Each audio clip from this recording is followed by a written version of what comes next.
కర్మ సిద్ధాంతం ఈ రోజు నుండి కర్మ సిద్ధాంతంపై ప్రవచనాలు ప్రారంభిస్తున్నాం. ఈ లోకంలో జన్మించినటువంటి ప్రతి మానవుడి యొక్క పరమ లక్ష్యం మోక్షాన్ని పొందటమే. మోక్షము అంటే ఎటువంటి దుఃఖాలు లేకుండా, ఏ రకమైనటువంటి మార్పులు లేకుండా, ఏ రకమైనటువంటి వికారాలు లేకుండా అఖండమైనటువంటి, నిత్యమైనటువంటి, శాశ్వతమైనటువంటి, దుఃఖం అంటే ఏమిటో తెలియనటువంటి ఆనందమే. అటువంటి స్థితిని గనక సాధించాలి అని అంటే జీవుడు తన యొక్క జీవభావాన్ని వదిలిపెట్టాలి.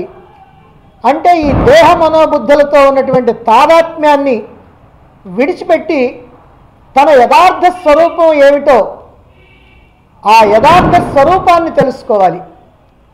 ఏమిటో యథార్థ స్వరూపం అంటే అది నిరాకారము, నిర్వికారము, నిర్గుణము, నిరంజనము, సూక్ష్మాతి సూక్ష్మము, స్వయం ప్రకాశము, సర్వవ్యాపకము అయినటువంటి చైతన్యం. దాన్నే ఆత్మ అంటారు. అదే ప్రతి మానవుడి యొక్క యథార్థమైనటువంటి స్వరూపం.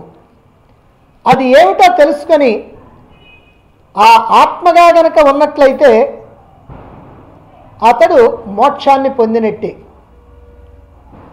అయితే అటువంటి మోక్ష స్థితిని పొందటానికి మనకి మార్గాన్ని చూపించేటువంటివి ఉపనిషత్తులు. ఉపనిషత్తులన్నీ కూడా పరమాత్మ తత్వాన్ని, పరమాత్మ యొక్క యథార్థ తత్వాన్ని తెలియజెబుతూ ఉంటాయి. అయితే వేదాలకి అంతంలో ఉన్నటువంటి, వేదాలకి శిరస్సులు అని చెప్పబడినటువంటి జ్ఞాన భాండాగారాలైనటువంటి ఈ ఉపనిషత్తుల్ని అర్థం చేసుకోవటం చాలా కష్టం. అందులోనూ ఈ కలియుగంలో అల్పాయుష్కులు, అల్పజ్ఞానులైనటువంటి మానవులకి ఈ ఉపనిషత్తుల యొక్క మంత్రాల భావాన్ని, వాటి యొక్క అంతరార్థాన్ని, వాటి యొక్క అసలైనటువంటి అర్థాన్ని తెలుసుకోవటం చాలా కష్టం. ఈ భావనతోనే భగవానుడు శ్రీకృష్ణుడు కలియుగ ప్రారంభానికి ముందే, అంటే ద్వాపర యుగం చివరిలోనే కురుక్షేత్ర యుద్ధభూమిలో అర్జునుడిని నిమిత్తంగా చేసుకొని సమస్తమైనటువంటి మానవాళికి కూడా, సమస్తమైనటువంటి మానవాళి యొక్క శ్రేయస్సు కోసం అని చెప్పి ఈ ఉపనిషత్తుల యొక్క సారమైనటువంటి భగవద్గీతని అందించడం జరిగింది. అయితే ఈ భగవద్గీత అంత తేలిగ్గా అర్థం చేసుకోవడానికి వీలవుతుందా అంటే కాదు. నిరంతరము ప్రాపంచికమైనటువంటి వ్యవహారాల్లో మునిగి తేలుతూ ఉన్నటువంటి సామాన్యులకు కానీ, ఆధ్యాత్మిక రంగంలో ఇప్పుడిప్పుడే ప్రవేశిస్తూ ఉన్నటువంటి నూతన సాధకులైనటువంటి వాళ్ళకు కానీ ఈ భగవద్గీతను అర్థం చేసుకోవటం కూడా చాలా కష్టసాధ్యమైనటువంటి విషయం. అటువంటి వాళ్ళకి ఈ భగవద్గీతని కాస్త తేలికగా అర్థం చేసుకోవటానికి వీలుగా ముందు ప్రాథమికంగా కొన్ని విషయాల్ని తెలుసుకుంటే బాగుంటుందనే ఉద్దేశంతో ఈ కర్మ సిద్ధాంతాన్ని తెలియజేయటం జరుగుతూ ఉంది. ఏమిటి కర్మ సిద్ధాంతం? మానవుడి యొక్క జీవితం చాలా ఉత్తమోత్తమైనటువంటిది, అపురూపమైనటువంటిది, దుర్లభమైనటువంటిది. ఎందుకనంటే 84 లక్షల రకాలైనటువంటి జీవరాశులు ఉన్నాయి ఈ లోకంలో. ఇందులో మిగిలినటువంటి అన్నింటికీ కూడా బుద్ధి అనేటువంటిది లేదు, కానీ కేవలం మానవుడికి మాత్రమే బుద్ధి అనేటువంటిది ఉంది. కాబట్టి బుద్ధి ఉన్నటువంటి మానవ జన్మ అన్ని రకాలైనటువంటి జన్మల కన్నా కూడా ఉత్తమోత్తమైనటువంటిది. అసలు జన్మలన్నింటినీ కనుక మనం 3 భాగాలుగా విభాగిస్తే, ఒకటి దేవజన్మ, రెండవది మానవ జన్మ, మూడవది జంతు జన్మ లేదా పశుపక్షాదుల యొక్క జన్మ. మొట్టమొదటి దేవజన్మ. ఎలా వస్తుంది దేవజన్మ? ఎవరికి వస్తుంది, ఎవరు సంపాదించుకుంటారు? మానవుడు తన యొక్క జీవిత కాలంలో అనేకమైనటువంటి కర్మలు చేస్తూ ఉంటాడు. ఆ కర్మలకి తగినటువంటి ఫలితాన్ని అనుభవించాలి. ఆ ఫలితాలనే కర్మఫలాలు అంటారు. అంటే కర్మలు చేస్తూ ఉంటాం, వాటి యొక్క ఫలితంగా కర్మఫలాలని అది సుఖంగానే దుఃఖంగానే అనుభవిస్తూ ఉండాలి. అనేక జన్మల్లో చేసినటువంటి ఈ కర్మల యొక్క ఫలాలు మనతో పాటుగా ప్రయాణిస్తూ ఉంటాయి. ఆ కర్మల్లో నుంచి అన్ని పుణ్యకర్మ ఫలాలు కనుక పక్వానికి వచ్చినట్లయితే అటువంటి జీవుడు దేవలోకాల్లో జన్మిస్తాడు. అంటే శరీరం లేకుండా దేవజన్మ కలుగుతుందన్నమాట. అయితే అక్కడ ఏం చేస్తాడు? తాను చేసినటువంటి ఈ పుణ్యకర్మలు ఏవైతే ఉన్నాయో ఆ పుణ్యకర్మల యొక్క ఫలితంగా రకరకాలైనటువంటి సుఖాలని భోగాల్ని అనుభవిస్తూ ఉంటాడు. అది భోగభూమి. కాబట్టి అక్కడ అతనికి ఏ రకమైనటువంటి కర్మలు చేసేటువంటి అధికారం లేదు.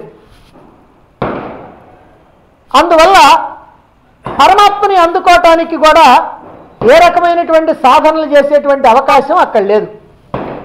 కారణం ఏమిటంటే అతనికి దేహం లేదు గనక. శాస్త్రాలని వినాలి, సాధనలు చేయాలి. ఇలా చేయాలి అని అంటే దేహం కావాలి. కానీ అక్కడ దేహం లేకుండా ఉంటుంది గనక కేవలం సూక్ష్మదేహంతోనే ఈ భోగాలు అనుభవిస్తూ ఉంటారు గనక ఆ జన్మల్లో మోక్షం కోసం ప్రయత్నించడానికి వీల్లేనటువంటి జన్మది.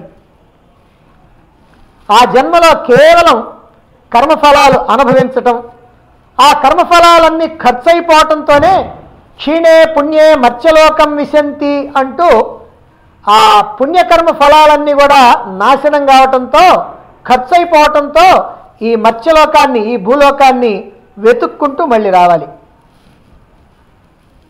మళ్ళీ అటువంటి జీవుడు మానవ జన్మనో లేక జంతు జన్మనో ఏదో ఒకటి ఎత్తాల్సి వస్తుంది. ఈ దేవజన్మలో కేవలం మనోబుద్ధులు ఉంటాయే కానీ శరీరం మాత్రం ఉండదు. కాబట్టి కర్మ చేయటానికి, ఏదైనా సరే పని చేయటానికి సాధనమైనటువంటి స్థూల శరీరం ఉండదు గనక సాక్షాత్కారానికి ఉపయోగపడేటువంటి ఏ రకమైనటువంటి సాధనలు చేసేటువంటి అవకాశం లేదు. కాబట్టి భగవత్ సాక్షాత్కారానికి ఉపయోగించినటువంటి జన్మ దేవజన్మ. ఇక చివరిగా చెప్పుకున్నటువంటిది పశు జన్మ లేదా జంతు జన్మ. ఇది ఎవరికి వస్తుంది?